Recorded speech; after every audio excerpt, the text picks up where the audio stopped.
welcome to Friendship and Joy with Carin and Susanne. I'm Carin. And I'm Susanne. Today we are going to show you how to crochet the granny squares together to create this beautiful blanket that we've talked about again and again. My friend is eagerly, as you know, I've spoken about this before, but it's coming to an end. I'm putting it together. Yay! Annika is very excited. She's actually going to come and visit me to pick it up. So, yeah. So we're going to show you how to first, before we crochet them together, we'll demonstrate a little bit the process of putting, how do you put these, how do you go about How do you organize it? How do you organize it so that it looks good, and then we'll just show you how to crochet them together. So here we go. Okay, so we are joined here now with our friend Marie. Hello. Hello. Hi. Hi. And Susanne has been a very busy, what? Only 4? She's been very busy making squares. Yes. So now it is time to put this gorgeous blanket together. And the trickiest part, what would you say, Susanne, is the trickiest part of doing that? Well, there's a couple of things. Depending on how you put the colors together, which is obviously the most important, it's going to take you some time to see, because you don't want to have the same color joining with one another. So I usually spend about an hour pulling out the squares, putting them, lining them up, so to speak, and then ensuring that I have the right color combination. That's the most important thing for me. So that's what I'm going to spend doing now for the next half an hour or so. Okay. Making sure. Good luck. Yes. All right.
The squares piled up in sequence of how they need to be. We ended up with a few extra over there, I guess. Or it's always good to have a couple of extra.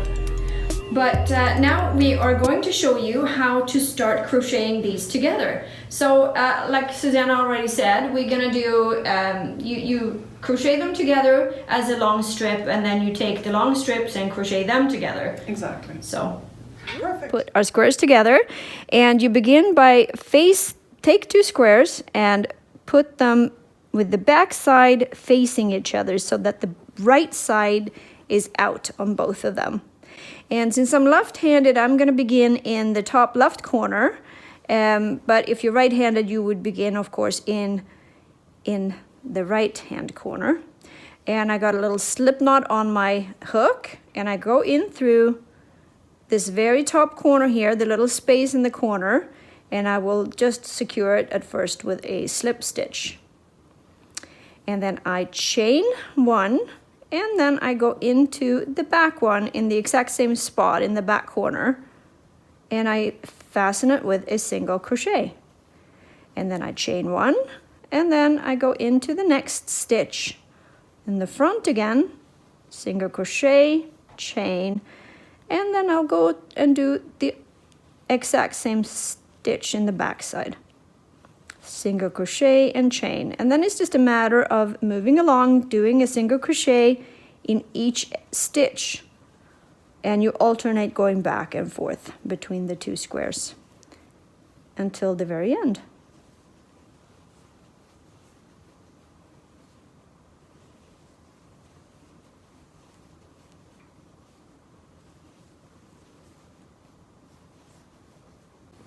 So here I am, I finished to the end, and this is what it looks like when it's all done. So that's all we do. Once you have made that little connection, you make long strips and then you crochet the long strips together. You would then go along the border, and you can either do a scalloped border like this, or in my case, I just did mine a single row of double crochets around. Actually, you've done two rows of double crochet. Yeah, just like Carin said, it depends what your preference is. I happen to love the scalloped look.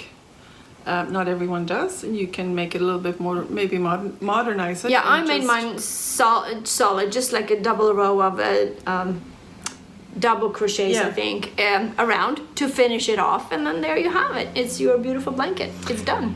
It's your preference. So we know some people out there have already started their squares, and Susanne and I are eagerly waiting pictures. Yes. Work in progress, but also when you complete them, send pictures of your blankets to letsgetknitty@gmail.com. Nothing would make us happier if you could just send us your pictures and your finished work. We'd love to see them. Yeah, that'd be really exciting. Yeah. So that is all that we have for today. Until next time. Don't forget to press the like button. Thumbs up. Subscribe. Bye. Jag ser så konstig ut utan glasögon. Vad är hålet, Carin? Där, ja. Knugga upp lite volym. That's my biggest thing. I want volume. Jag tycker det ser ut som att vara samma. Du kan börja. So, Okay, square crochet. Vi tar dem där.